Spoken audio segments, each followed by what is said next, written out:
Tiene la palabra el diputado José Luis Esper.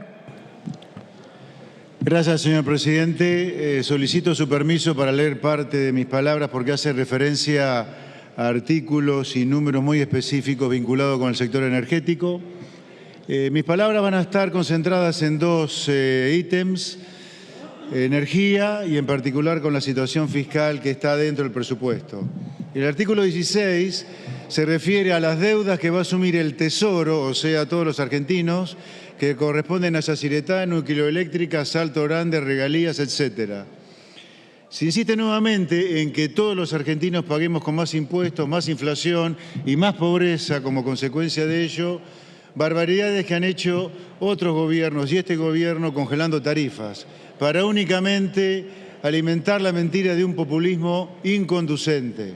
La contracara de estos desmanejos son los subsidios a la energía que este año van a llegar a casi 15.000 millones de dólares, acumulando desde el año 2003 la friolera de 165.000 millones de dólares. De nuevo, los grandes beneficiados de esto no son los argentinos que tenemos que representar en esta Cámara en particular, sino parte del empresariado prebendario, muchos de ellos nombrados en los cuadernos de la corrupción, que se han beneficiado con quitas que estimo alcanzan 140.000 millones de pesos.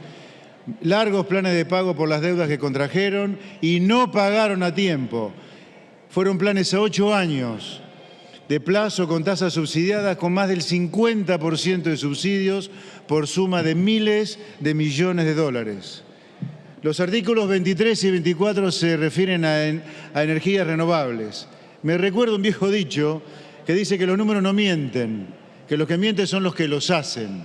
Esto lo digo porque si le preguntamos a la Secretaría de Energía cuánto es el costo de generar 1 megavatio hora, nos miente desde hace años.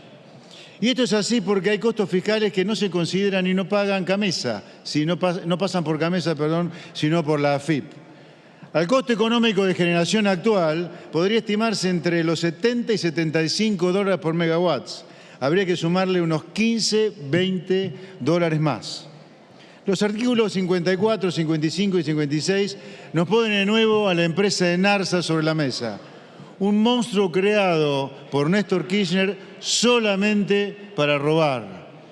Un monstruo que debería ser cerrado de manera urgente. No da para más la existencia de Narsa ni ninguno de sus sustitutos.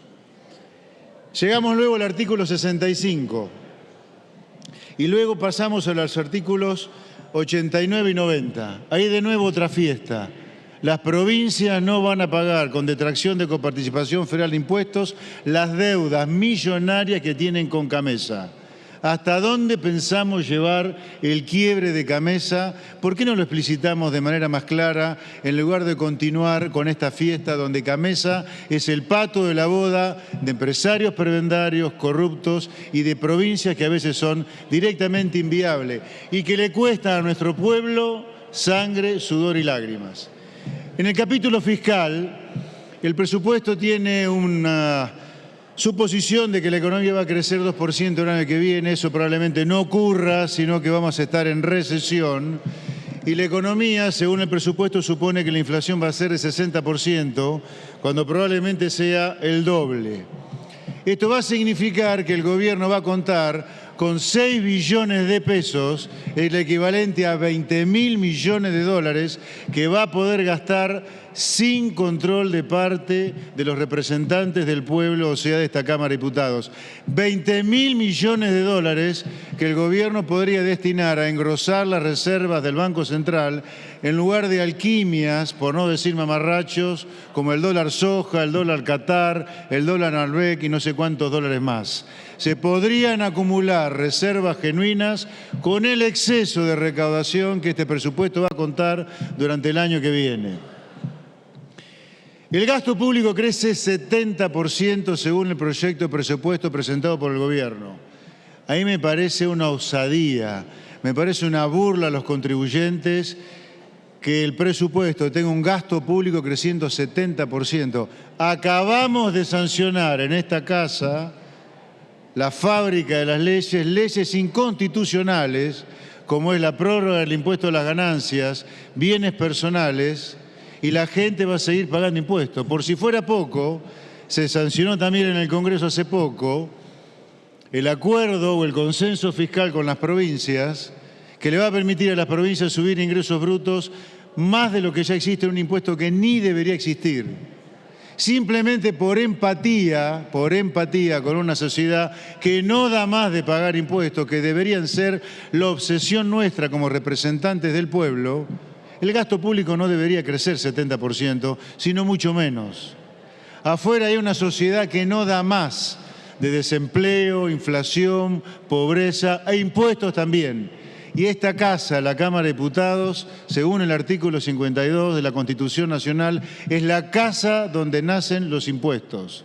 Pues poco honor hacemos al cuidado y respeto y defensa de nuestros ciudadanos cuando de esta manera hacemos crecer el gasto público 70%, cuando, insisto, acabamos de prorrogar una montaña de impuestos.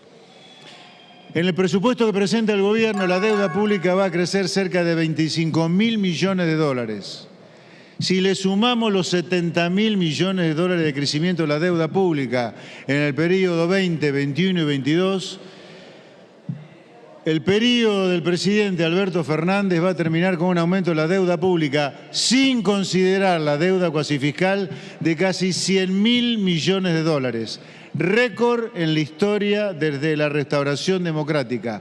Nunca un gobierno endeudó al Estado más que el de Alberto Fernández, que el del Frente de Todos. 100.000 millones de dólares, sin considerar la deuda cuasi fiscal, que ya llega a 8,6 billones, y con estos niveles de tasa de interés del 100%, el año que viene se va a duplicar para llegar a la friolera de 17 billones de pesos. Y ya que hablo de la deuda cuasi fiscal, quiero decir lo siguiente. Es un mensaje a nuestros ciudadanos, a aquellos a los cuales tenemos que defender, y parte de ellos tienen sus depósitos en los bancos. Quiero decirle a ellos que los bancos, con la plata de los plazos fijos que reciben de ustedes, se dan vuelta y le prestan un quebrado, que es el Banco Central, cuya deuda ya llega a 8,6 billones, insisto, y el año que viene, a esta velocidad de tasa de interés, se va a duplicar. Finalmente, quisiera cerrar estas palabras con una frase de Juan Bautista Alberdi, de su libro El sistema rentístico de la Confederación Argentina. Si la economía es el juicio del gasto, la disipación es la locura en el gobierno y en el país. No hay barómetro más exacto para estimar el grado de sensatez y civilización de cada país que su ley de presupuesto o la cuenta de gastos públicos. La ley de gastos, si habla de verdad, nos dice el punto fijo si el poder se halla en manos de explotadores o está regido por hombres de honor, si marcha la barbarie o camina su engrandecimiento, y sabe a dónde va o se encuentra ciega sobre su destino y su posición. Muchas gracias, señor presidente. Gracias, señor diputado.